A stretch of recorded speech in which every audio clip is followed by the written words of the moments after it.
Golf is a great game. What makes it more enjoyable if you know how to hit the ball well.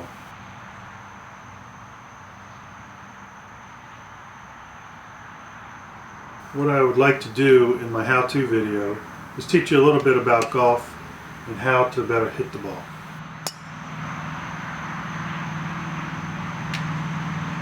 There are many techniques used to hit a golf ball.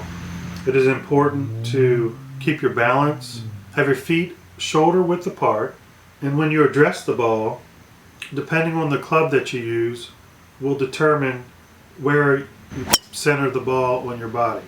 So once you have your feet aligned properly with the driver and you have the ball lined up inside of your left heel, you want to make sure that your feet are straight in a line. Wherever basically if you laid a club down in front of your feet and you have a straight line and you hit the ball correctly, as long as you don't slice it or hook it, that is the direction the ball should go.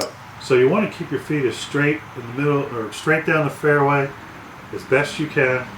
Someone that hits a driver well will hit it 200, 250, 275 yards is a really good drive. And what you're trying to do on the drive is hit it as far as you can, as straight as you can in the fairway of the golf course. So generally speaking, on longer holes, the driver is the first club you'll use. The number one driver, which used to be called woods because they were made of wood, but they're made of metal these days, so you might hear someone refer to it as a metal instead of a wood. The number one is your largest club head, and if you hit it correctly, it will allow you to hit the ball the farthest.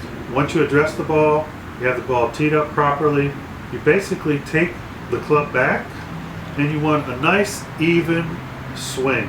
Most new golfers have the problem of trying to hit the ball too hard and not letting the club do the work.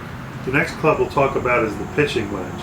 The pitching wedge is a club that you use most of the time when you're within 100 yards of the green. Remember, the green is the putting surface which you put the ball on into the hole. Pitching wedge has a greater loft on the club. It allows you to hit the ball higher in the air. So you want to hit the ball high in the air and drop it onto the green. Helps you get some more accuracy.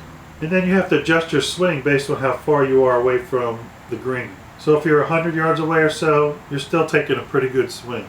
If you're just 10, 15 yards off the green, you probably use a quarter swing or half swing. It's where it takes the touch around the green. And what I mean by touch is that you just hit the ball softer because you don't have to hit it as far. But you want to be as accurate as you can based on what the green looks like. Is it a fairly flat green? Is there peaks and valleys on the green? You have to pick, many times you have to pick a spot on the green, hit it to that point, and let the ball roll to the hole and get it as close as possible.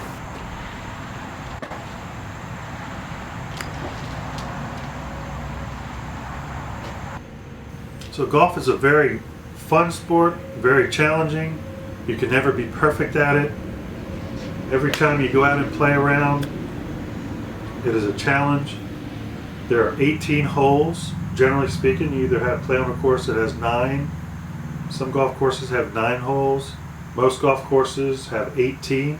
And each hole is different, and each hole presents a challenge. Good golfers hit the ball straight and consistently know how far they can hit each ball, and that enables them to play the game better. The best thing to do is to take lessons. Golf can be an expensive sport, but it is fun. If you want to be good, you probably need to get lessons from usually there's always a professional of some sort at the golf course who can teach lessons, and it's important to know the techniques of golf. Most golfers try to use their pitching wedge to try to get the ball within 3 feet of the hole. Golfers are doing pretty well if they can get the ball within 3 feet of the hole and then give themselves an opportunity to just use their putter once. But the putter is the club that you use when you're on the green and you're trying to put the ball into the hole. There can be very large greens or small greens. You could have 10, 20 foot, there's a medium range. If you can sink putts of 10 feet or in that range, you're a pretty good golfer. Golf is a game that takes a lot of practice and a lot of patience.